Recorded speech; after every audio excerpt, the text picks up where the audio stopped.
Hello friends, radiography इन हिंदी में आपका स्वागत है। आज का हमारा टॉपिक है इक्विवेलेंट डोज। आज के चैप्टर में हम इक्विवेलेंट डोज के बारे में पढ़ने वाले हैं। तो चलिए चलते हैं टॉपिक की ओर। देखिए, समान रेडिएशन डोज होने पर भी अलग अलग टिश्यू अलग अलग रेडियो बायोलॉजिकल जो इफेक्ट उत्पन्न करते हैं, यानी जैसे X rays, gamma rays, alpha particle या न्यूट्रॉन, इनकी अगर हम सेम डोज लें तो ये जो बायोलॉजिकल इफेक्ट उत्पन्न करते हैं, इस बायोलॉजिकल इफेक्ट की जो एक्सटेंट होती है, जो इनकी मात्रा होती है या इनका जो मैग्नीट्यूड होता है, ये मैग्नीट्यूड अलग अलग होता है। ये क्या होता है? अलग अलग होता है, मैग्नीट्यूड अलग होता है। तो इस मैग्नीट्यूड को दर्शाने के लिए, देखो इससे पहले हमने आरबी पढ़ी थी, रिलेटिव बायोलॉजिकल इफेक्टिवनेस। हमने एक रेशियो पढ़ा था, उस रेशियो में हमने जाना था कि अलग अलग जो टिश्यू है, उस टिश्यू का जो बायोलॉजिकल इफेक्टिवनेस रेडिएशन की कैसे है।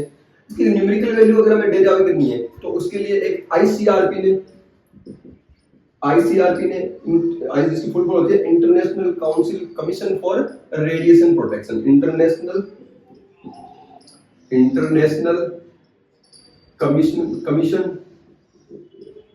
On radiation protection. ये इसने एक इक्विवेलेंट डोज की एक टर्म दी, इक्विवेलेंट डोज को, जो इनकी रिलेटिव इफेक्टिवनेस को प्रदर्शित करता है। जो क्या करता है? इनकी रिलेटिव इफेक्टिवनेस को प्रदर्शित करता है। इसका फॉर्मूला अगर देखें, इसका फॉर्मूला होता है HT = WR × D। यहां पर HT क्या होता है? HT होता है इक्विवेलेंट डोज यानी तुल्य मात्रा, जिसकी यूनिट अगर हम देखें तो इसकी यूनिट होती है सीवर्ट। इसकी यूनिट होती है सीवर्ट, जिसे SIEVERT के द्वारा लिखा जाता है।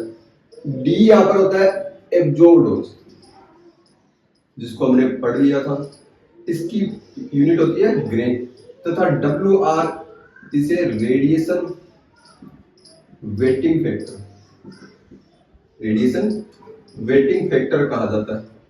इसको रेडिएशन वेटिंग फैक्टर कहा जाता है। ये एक डायमेंशनलेस राशि होती है जो रेडिएशन के टाइप तथा उसकी एनर्जी को बताता है, टाइप और एनर्जी को बताता है। देखो, अगर हम अलग अलग चीजों के रेडिएशन वेटिंग फैक्टर अगर हम देखें तो एक्सरेज, गामा रेडिएशन और इलेक्ट्रॉन है, इनका रेडिएशन वेटिंग फैक्टर होता है 1। इनका रेडिएशन जो वेटिंग फैक्टर क्या होता है? 1। न्यूट्रॉन है, न्यूट्रॉन का रेडिएशन वेटिंग फैक्टर अगर हम देखें तो इसका 5 से 20 होता है, जो अलग जो इनकी एनर्जी पर डिपेंड करता है। फास्ट न्यूट्रॉन के लिए अलग है और स्लो न्यूट्रॉन के लिए अलग है। इसको रेडिएशन वेटिंग फैक्टर WR, इसका अगर हम देखें तो अल्फा पार्टिकल का रेडिएशन वेटिंग फैक्टर होता है 20। तो इस तरह से अलग अलग टिश्यू के रेडिएशन वेटिंग फैक्टर दिए गए हैं। जितनी ज्यादा एनर्जी होगी उतना जो रेडिएशन के द्वारा बायोलॉजिकल डैमेज उत्पन्न करने की क्षमता अधिक होगी और उतना ही ज्यादा उनका रेडिएशन वेटिंग फैक्टर अधिक होगा। जैसे एक्स, गामा और इलेक्ट्रॉन है, इनका रेडिएशन उसका वेटिंग फैक्टर कम है तो इनके द्वारा उत्पन्न बायोलॉजिकल डैमेज कम होगा। अल्फा पार्टिकल का रेडिएशन वेटिंग फैक्टर ज्यादा है तो इसका बायोलॉजिकल डैमेज उत्पन्न करने की क्षमता क्या होगी? ज्यादा होगी। मैंने बताया जो इक्विवेलेंट डोज है, इक्विवेलेंट डोज की जो यूनिट होती है वो मैंने आपको बताई थी सीवर्ट, SV। ये ऐसा यूनिट है जो कि 1 जूल, 1 सीवर्ट होती है, इसको SV से लिखा होता है 1 जूल पर किलोग्राम के द्वारा इसको लिखा जाता है।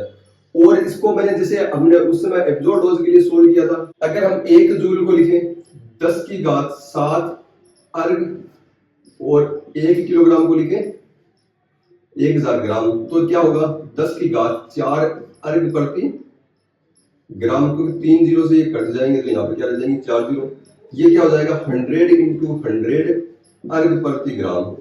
और इस 100 × 100 अर्ग प्रति ग्राम को लिखा जाता है रेम के द्वारा। क्या लिखा जाता है? रेम के द्वारा। रेम की फुल फॉर्म होती है रोंटजन इक्विवेलेंट मैन, इसके द्वारा इसको दिया जाता है। तो ये इसकी एक स्पेशल यूनिट है, सीवर्ट के द्वारा दर्शाया जाता है, जो कि ऐसा यूनिट है। और स्पेशल यूनिट होती है इसकी रेम, जो 1 सीवर्ट बराबर होता है 100 रेम, या 1 रेम बराबर 0.01 सीवर्ट होता है, 0.01 सीवर्ट होता है। ये इसकी यूनिट होती है। तो ये इक्विवेलेंट डोज का आज का चैप्टर कंप्लीट है। एक नए चैप्टर के साथ जल्दी मैं आपके सामने आऊंगा, तब तक के लिए धन्यवाद।